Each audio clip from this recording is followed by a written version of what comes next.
Ito ang trip namin ng husband ko sa Athena Sanctuary. So, private place to for camping. So, kami lang talaga ang tao. Kasama yung caretaker na si Sir Rico. So, sobrang safe din sa lugar. At nakakatuwa, ma-share ko lang yung monoblock and the rest ng mga gagamitin nyo dito sa Athena Sanctuary ay libre. Kung ano lang yung nakapost na babayaran nyo, so yun lang talaga. Sobrang natuwa ako, napaka-affordable para nga sa private place. At ayan yung river na sobrang ganda. Ang linaw ng tubig and malamig din. And ang ganda-ganda ng sound.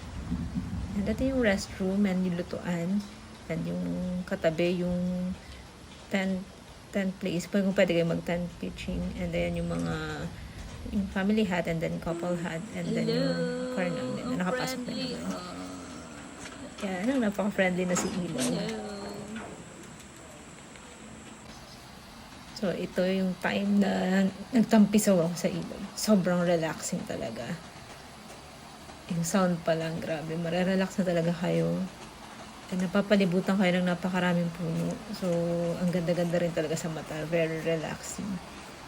Kaya, I'll surely back dito sa Athena Sanctuary. So, dito kami nagstay ng husband ko sa family hut. So, silipin muna natin.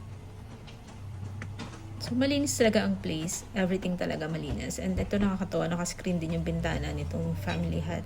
At may free na din na mattress and pillow nga. Dala na lang kayo ng bedsheet tsaka ng pillowcase. Ayan, diba?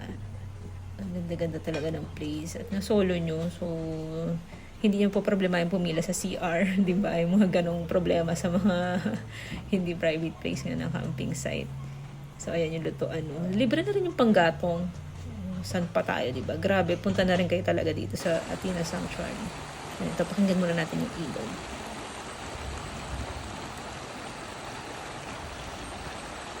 Grabe yung sound, sobrang relaxing. And ito naman yung pagkain namin ng dinner. Sarap-sarap kumain. Dinig nyo ba yung mga kuliglig, pati yung sound ng ilog?